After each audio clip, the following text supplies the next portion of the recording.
பாண்டி சொன்ன விஷயத்தை கேட்டு வீட்டில் இருக்க எல்லாருமே அதிர்ச்சியில் தான் இருக்காங்க. ஏன்டா இந்த மாதிரியான முடிவை நீயே எடுத்த? அந்த பொண்ணு ரொம்ப பாவம் இல்லைன்னு சொல்ல, அண்ணே அதெல்லாம் வானதி போக போக புரிஞ்சுப்பானே, நீ கொஞ்சம் அமைதியாக இருன அப்படின்னு பாண்டி தான் இங்கே வீட்டில் இருக்க அண்ணனையும் சரி குடும்பத்தில் மற்றவங்களையும் சமாதானப்படுத்தவும் செய்ய, நீ நல்ல முடிவை தான் எடுத்திருக்கன்னு நடேசன் கூட பாண்டியை பாராட்டிட்டு இருக்காங்க. நிலாவும் அடுத்த நாள் எப்போதும் போல இந்த விஷயத்தெல்லாம் தள்ளி வச்சுட்டு, சந்தாவுக்கும் நம்ம சேரன் அண்ணாவுக்கும் சீக்கிரமாக கல்யாணத்தை பண்ணணும், அதுக்கப்புறமா இந்த வீட்டை விட்டு நம்ம கிளம்பணும் அப்படின்ற ஒரு முடிவோட இங்கே நிலா இருக்கிற பட்சத்தில் வீட்டுக்கு இங்கே கார் ஓனர் வராரு. வாங்க அப்படின்னு வீட்டில் இருக்க எல்லாருமே அவரை கூப்பிட்டு உட்கார வைக்க, ஆமாம் சோழன் எங்கன்னு சொல்லி கேட்குறாங்க. சோழன் எங்கன்னு தெரியாமல் நிலா முழிச்சிட்டு சேரனை பார்க்க, அவன் இப்போ தான் வெளியே போனான் அப்படின்னு சொல்லி பேசிக்கிட்டு இருக்க. ஒரு முக்கியமான சவாரி விஷயம், ஃபோன் பண்ணால் அவனுக்கு ஃபோனே ரீச் ஆக மாட்டுது. ஃபோனை இப்படி ஆஃப் பண்ணி வச்சுட்டு இருந்தா கஸ்டமர் எப்படி அவனுக்கு ஃபோன் பண்ணுவாங்க? எத்தனை தடவை தான் அவன்கிட்ட சொல்லி நான் புரிய வைக்கிறதுனே தெரியல. ஆமாம் வீட்டில் அவன் இப்போ வந்துடுவானா இல்லை நேரம் ஆகுமான்னு சொல்ல, கொஞ்ச நேரத்தில் வந்துடுவான் அப்படின்னு இங்கே சேரன்னு சொல்லிட்டு இருக்காங்க. சரி நீங்கள் பேசிக்கிட்டு இருங்க, நான் உங்களுக்கு காஃபி போட்டு எடுத்துகிட்டு வரேன்னு சொல்லிட்டு நிலா உள்ளே போக, நிலா நீ இருமா நான் போகிறேன்னு சேரன் உள்ளே போகிறாங்க. நிலா இப்போ எப்படிப்பா போகுது, உங்கள் ரெண்டு பேருக்கும் பிரச்சனையெல்லாம் எதுவும் இருக்கா என்ன அப்படின்னு சொல்லி கேட்க, இல்லை அது அப்படின்னு சொல்லிட்டு இருக்கும்போதே, நான் தான் எல்லா விஷயத்தையும் கேள்விப்பட்டேனேப்பா, அதுவும் டிவோர்ஸ் கேஸ் எல்லாம் போயிட்டுருக்குன்னு சோழன் தான் என்கிட்ட சொல்லி அதை புலம்பிக்கிட்டே இருப்பான். ஆமாம் இப்போ அவன் என்ன மனநிலைமையில் இருக்கான்னு கூட எனக்கு தெரியல. சரியா சவாரிக்கு வரதில்ல, வந்த சவாரியை விட்டுட்டு வந்தாலும் நேரம் கழிச்சு தான் வரான், ரொம்ப டைம் எடுத்துக்கிறான், முன்ன மாதிரி அவன் சந்தோஷமா இல்லைன்னு மட்டும் எனக்கு தெரியும்பா அப்படின்னு சொல்லும்போது நிலா எதுவுமே பேச முடியாமல் ஒரு மாதிரி டென்ஷனோடய நிற்கிறாங்க. நீ வாப்பா ஒரு நிமிஷம் வெளியேன்னு சொல்லி வெளியே கூட்டிகிட்டு போகிறாங்க நிலாவை. வீட்டுக்கு வெளியே நிலா வந்து நிற்க, நிலா கிட்ட அந்த கார் டிரைவரும் ஒரு விஷயத்த சொல்கிறாங்க. சோழன் ரொம்ப பாவம்ப்பா, அவன் யார்கிட்டையும் இப்படி பேசி நான் பார்த்ததில்ல. ஏன் சொல்லப்போனால் எத்தனையோ பேர்கிட்ட எத்தனையோ பொண்ணுங்க கிட்ட கடலை போடுவான், ஆனால் அவன் இந்த அளவுக்கு கவலைப்பட்டு நான் பார்த்ததில்ல. அதெல்லாம் சும்மா விளையாட்டுக்கு பேசுகிறதாப்பா, ஆனால் உண்மையிலேயே ஓ மேலே தான் உயிராகவும் இருக்கான். பல தடவை இதை நானே பார்த்துருக்கேன், பார்த்துதானே அவன் சொல்லி நான் கேட்கவும் செஞ்சுருக்கேன். கொஞ்ச நாளாக அவன் மனசு சரியில்லாமல் சுற்றிட்டு இருக்கான்னு தோணுச்சு. அதுவும் இப்போ வந்திருக்க சவாரியை கொண்டு விட்டால் நல்ல வருமானம் வரும், அதுக்காக தான் அவனை கூப்பிட்டேன் அப்படின்னு சொல்ல, நிலாவும் என்ன பேசுகிறேன்னு தெரியாமல் நிற்க, என்னுடைய சுச்சுவேஷனையும் நீங்களும் புரிஞ்சுக்கணும்ல அடுத்த நிமிஷமே சொல்ல. அதுக்கு கார் ஓனரும், எனக்கு நல்லா புரியுதுப்பா நிலா, நான் அதை தப்புன்னு சொல்லலை, ஒவ்வொருத்தவங்களுக்கும் ஒவ்வொரு நியாயம்னு இருக்கும், அதுக்கேற்றது போல் அவங்கவுங்க நடந்துக்கணும் அப்படின்னு நினப்பாங்க.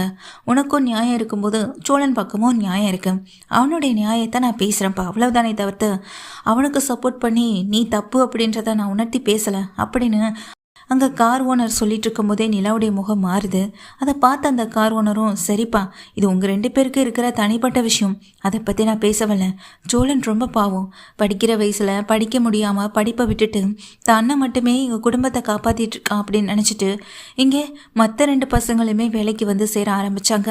ஒருத்தனுக்கு மெக்கானிக் ஷாப்பில், இவனுக்கு என்னுடைய காரை நான் இங்கே வாடகைக்கு கொடுக்க ஒத்துக்கிட்டேன். ஆரம்பத்தில் இவன் ஏன் இப்படி கஷ்டப்படுறான்னு கூட தோணுச்சு. அவன்கிட்ட கேட்டா அம்மா இல்லை, அப்பாவும் எங்களை சரியாக பார்த்துக்கிறதில்ல, அண்ணனால் மட்டுமே எப்படி எங்கள் 3 பேரையும் பார்த்துக்க முடியும், பார்த்ததுக்கு அப்பாவையும் சேர்த்து பார்த்துக்கிறது எங்கள் அண்ணன் தான். அப்படி இருக்கும்போது நானும் வேலைக்கு போனால் தானே ஏதோ குடும்பத்தை ஓட்ட முடியும். அவன் அதிகமாக செலவு கூட பண்ண மாட்டான்ப்பா. எனக்கு பக்கத்தில் இருக்க அவ்வளோ பேரும் இங்கே பார்ட்டி அப்படி இப்படின்னு சுத்தம் போது கூட அவனுக்கு தேவை அந்த பணத்தை சேர்த்து வைக்கிறது மட்டும்தான்.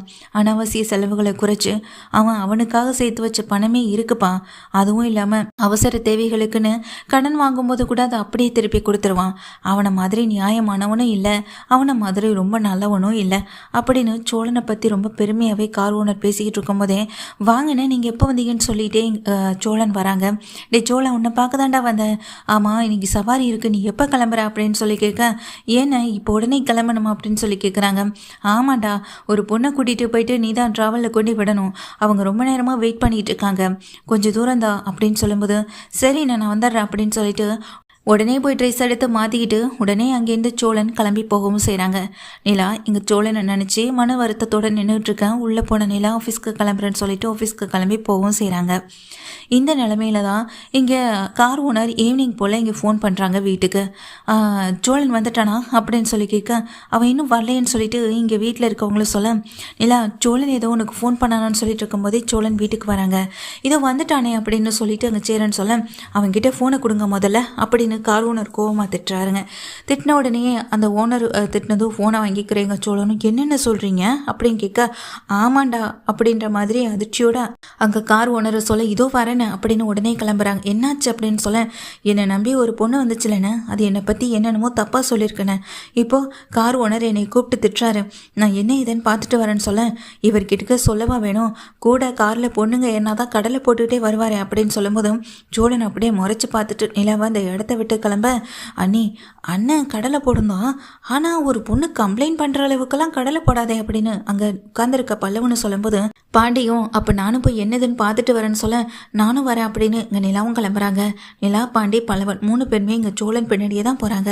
சோழன் நேராக ஆஃபீஸ்க்கு போக அந்த பொண்ணு அங்கே நின்றுட்டு இருக்காங்க. இந்த பொண்ணை ட்ராவல்ஸ், அதாவது ரொம்ப தூரம் கொண்டு போய் விட்டுட்டு கூட்டிகிட்டு வர வேலை தானே உனக்கு, இருந்து பத்திரமா தானே கூட்டிகிட்டு வந்தேன் அப்படின்னு சொல்ல, ஆமாண்ணே அப்படின்னு இங்கே சோழன் சொல்லிட்டு இருக்கும்போதே இந்த பொண்ணு, இவர் கண்ட பேச்செல்லாம் பேசிக்கிட்டு இருக்காரு, தப்பாக பேசினாரு, எனக்கு அவர் பேசினதே பிடிக்கல, எங்கே இவரால் எனக்கு ஏதாவது ஆபத்து வந்துருமோன்ற பயந்தான் எனக்குள்ள அதிகமாக இருந்துச்சு, யாரையும் கூப்பிட கூட முடியல, நல்ல வேலை இங்கே கொண்டு வந்து விட்டுட்டாரு, இதுக்கப்புறம் இந்த மாதிரியான டிரைவர்லாம் கூட வச்சுக்காதீங்க அப்படின்னு அந்த பொண்ணு கம்ப்ளைண்ட் பண்ண, நிலா சோழனை பார்க்க, சோழன் நிலாவை பார்க்க, கார் ஓனர் இவங்க எல்லாருமே பார்த்துக்கிட்டு இருக்க, ஒன்றும் புரியாமல் தகச்சு போய் நிற்கிறாங்க எங்கள் பல்லவனும் பாண்டியனும். டேய் ஏதாவது பண்ணியானா சொல்லி தொல்லடான பாண்டி வந்து சோழன்கிட்ட கேட்க, டேய் எதுவுமே பண்ணலடா அப்படின்னு சோழன் சொல்லிட்டு இருக்காங்க. கூடவே நிலாவும் இதெல்லாம் பார்த்துட்டு நிற்கும் போது சோழனுக்கு இன்னும் பயம் அதிகமாகிடுது. இதை வேற நிலா கேட்டுக்கிட்டு இருக்காளே, எல்லாம் பேசும் போதும் பழகும் போதும் கூட நிற்க மாட்டா, நான் எதுவுமே பண்ணல, ஆனால் இந்த பொண்ணு இஷ்டத்துக்கு இப்படி பில் விட்டுட்ருக்கேன் நினச்சி இங்கே நின்றுட்டு இருக்க சோழன் நினைக்கும் போது, எதுக்கு இப்படி என் வாழ்க்கை கெடுக்க பொய் சொல்கிறேன்னு ரொம்ப கோவத்தோட அங்கே நின்றுட்டு இருக்க அந்த சோழன் அந்த பொண்ணு ரொம்ப கோவமாக திட்டுறாங்க. அந்த பொண்ணை பார்த்தீங்களே முன்னாடியே எப்படி பேசுகிறான்னு, இவனை மாதிரி உள்ள ஆளுக்கெல்லாம் வேலையே இருக்கக்கூடாது சார், நீங்கள் இந்த வேலையிலேருந்து இவளை நீக்கிறீங்களா இல்லை நான் கம்ப்ளைண்ட் கொடுத்து இவனை இந்த வேலையை விட்டு தூக்கி எறியவா அப்படின்னு சொல்ல, உடனே கார் ஓனர் சொல்கிறாங்க, ஆமாம்மா நீ கம்ப்ளைண்ட் கொடு அப்படின்னு சொல்லும்போது இதை பார்த்துட்டு நிலாவும் இங்கே என்ன பேசுகிறேன்னு தெரியாமல் நின்றுட்டுருக்காங்க. இதை பார்த்துட்டு நிலாவும், என்ன நீங்கள் 2 பக்கமும் என்ன நியாயம் இருக்குது, என்ன விசாரணை இருக்குன்னு எதுவுமே பண்ணாமல் உடனே கம்ப்ளைண்ட் கொடுக்கலான்னு சொல்கிறீங்க, காலையில் தான் சோழனை பற்றி ரொம்ப பெருமையாக பேசுனீங்க, இப்போ சோழனை விட்டு கொடுத்துட்டு பேசிக்கிட்டு இருக்கீங்க, கம்ப்ளைண்ட்லாம் ஒன்றும் வேணாம், இங்கே பார் முதல்ல என்ன நடந்துச்சுன்றதை நாங்கள் இவர்கிட்ட கேட்டு தெரிஞ்சுக்கிறோம், சோழன் நீங்கள் சொல்லுங்கள் அப்படின்னு நிலா கேட்க, எனக்கு எதுவுமே தெரியாதுங்க, காலையிலேருந்தே நான் மூட் அவுட்டாக தான் இருந்தேன், வண்டியை மட்டும் சரியாக ஓட்டிகிட்டு போனால் போதுன்னு மட்டும்தாங்க எனக்கு தோணுச்சு, இவங்ககிட்ட நான் என்ன ஏதுன்னு கூட பேசக்கூட இல்லைங்க, ஆனால் இப்போ எதுக்காக இப்படி வந்து பேசுகிறாங்கன்னு தான் எனக்கு தெரியல அப்படின்னு நிலா கிட்ட சோழன் சொல்ல, பார்த்தீங்கல்ல சோழன் எப்போதுமே உண்மையாக தான் பேசுவார், சில நேரங்களில் பொய் சொல்லுவார், அதை கூட ஈஸியாக கண்டுபிடிச்சிடலாம், ஆனால் இப்போ அவர் உண்மையை தானே சொல்கிறாரு அப்படின்னு சொல்ல, ஒரு பொண்ணு நான் சொல்கிறதா உண்மை, நான் இப்போவே கம்ப்ளைண்ட் கொடுக்குறேன்னு சொல்ல, உடனே கார் ஓனர் சொல்கிறாங்க, தாராளமாக கம்ப்ளைண்ட் கொடுமா, கம்ப்ளைண்ட் கொடுக்குறவங்க உன்னை விசாரிப்பாங்க, இங்கே சோழனையும் விசாரிப்பாங்க, விசாரணையில் எதையுமே இங்கே கண்டுபிடிக்க முடியாதுல்ல, ஆனால் ஆதாரம் இருந்தால் எதையுமே கண்டுபிடிக்க முடியலன்னு சொல்ல, எல்லாருமே கார் ஓனரை பார்க்க, ஏற்கனவே பல கஸ்டமர் எங்கள் சோழனுடைய வண்டியில் ஏறும்போது அவன் அப்படி பேசுகிறான் இப்படி பேசுகிறான்னு சொல்லி கம்ப்ளைண்ட் பண்ணிகிட்டே இருந்தாங்க,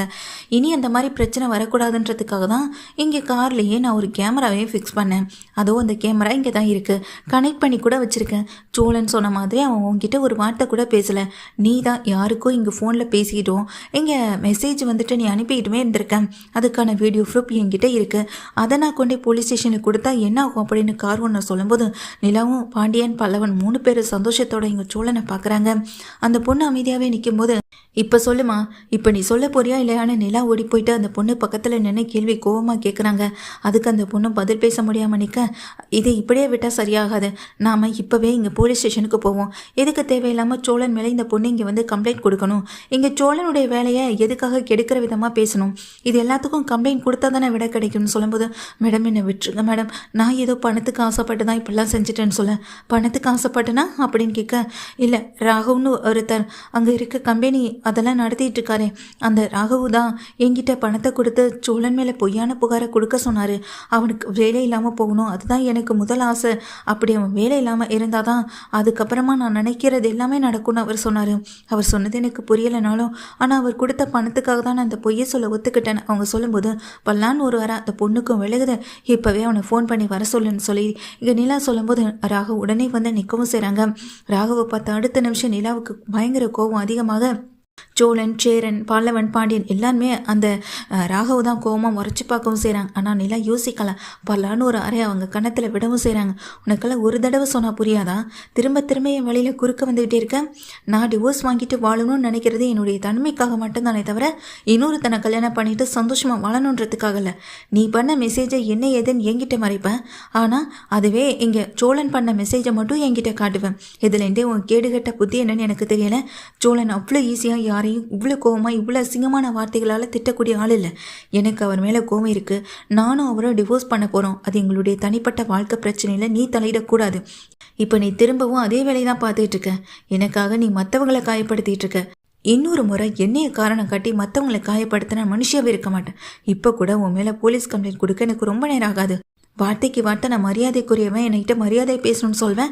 இதான் உன்னுடைய மரியாதையா அப்படின்னு சொல்லிட்டு இங்கே நிலா திட்டும்போது அந்த ராகவ் வாய் பேச முடியாம நிற்க, இவனெல்லாம் இப்படியே விடக்கூடாதுமா. இவனை மாதிரியான ஆட்கள் எல்லாம் உள்ள 4 முட்டிக்கு முட்டி தட்டினாதாமா இவெல்லாம் இப்படி அடங்கவும் செய்வான் அப்படின்னு கார் ஒன்று சொல்கிறாங்க. நிலாவும் பார்த்துட்டு இருக்கும்போது இதுக்கப்புறம் நான் இதுக்கு பொறுமையாக இருக்கணும். ஆஃபீஸில் வேலை பார்க்குற ஒரு ஸ்டாஃப் அவங்கக்கிட்ட இப்படியெல்லாம் நடந்துக்கிட்டதுக்கு நீ பதில் சொல்லி தான் ஆகணும். அது மட்டும் இல்லை, நீ இப்படி நடந்துக்கிட்டு நான் திரும்பவும் உன் கம்பெனியில் வேலை பார்த்தா அது எனக்கு தான் அவசியமும் அவமானமும் கூட.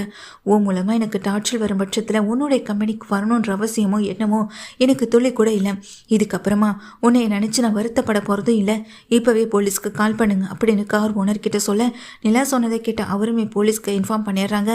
இங்கே ராகவ கையும் களமாக பிடிக்கவும் செய்கிறாங்க. போலீஸும் வந்து இதுக்கப்புறமா என்கிட்ட டார்ச்சல் பண்ணணும், நீ பழி வாங்கணும் அப்படி இப்படி நினச்சிட்டு ஏதாவது செஞ்சேன் அப்புறம் நான் மனுஷியாவே இருக்க மாட்டேன். நீ செஞ்ச தப்புக்கு தண்டனை இதுதான். போகும்போது ஒழுங்கு மரியாதை சோழன்கிட்ட மன்னிப்பு கேட்டு போன்னு சொல்லும்போது ராகு நின்றுட்டே இருக்காங்க. என்னடா பார்த்துட்டு இருக்க, மன்னிப்பு கேளுடா அப்படின்னு போலீஸை திட்டுறாங்க. ராகு இங்கே சோழன் கிட்ட மன்னிப்பு கேட்குறாங்க. சோழனுக்கு மனசளவில் ஒரு சின்ன சந்தோஷம் இருக்க தான் செய்யுது. நிலா தனக்காக சப்போர்ட் பண்ணி பேசினது. ஆனால் டிவோர்ஸ் விஷயத்தில் அதே முடிவில் அதே இடத்துல தானே நின்றுட்டுருக்கான். எல்லாமே மாறும் நம்புவோம். இப்போ இந்த அளவுக்கு நிலா மாறி பேசினதே பெரிய விஷயம் தானே. போக போக எல்லாம் மாறும், எல்லாம் நமக்காகவே மாறும்னு நினைப்போம் அப்படின்னு அங்கே சோழன் நினச்சிட்டு இருக்க நேரத்தில் அந்த ராகவை போலீஸ் கூட்டிகிட்டு போகவும் செய்ய, நல்ல வேலைன்னு கார் ஓனர் செஞ்சதுனால நீ தப்புச்சேன்னு சொல்ல. ஆனால் எனக்கே தெரியாமல் நான் ஓட்டுற காரில் எப்போ நான் இதெல்லாம் பண்ணேன்னு சொல்லிட்டு அங்கே சோழன் போய் கேட்க, டே அதெல்லாம் பண்ணதுனால தானடா உன்னை இன்னைக்கு காப்பாற்ற முடிஞ்சுது. யோசிச்சு பாரு. இல்லைனா அந்த பொண்ணு சொன்னதை நம்பி போலீஸ் உன்னையை முட்டிக்கு முட்டி தட்டி உள்ள லாடம் கட்டியிருப்பாங்க. ஆனால் இப்போ நான் செஞ்ச ஒரு சின்ன விஷயம் உன்னைக்கு என்னை காப்பாற்றிருக்கு அப்படின்னு சொல்லி அங்கே கார் ஓனரை சொல்ல, கார் ஓனரை கட்டி பிடிச்சிட்டு சோழன் அங்கேருந்து கிளம்ப, பார்த்துக்கோங்கம்மா அப்படின்னு அங்கே கார் ஓனர் சொல்லி தான் அனுப்புகிறாங்க.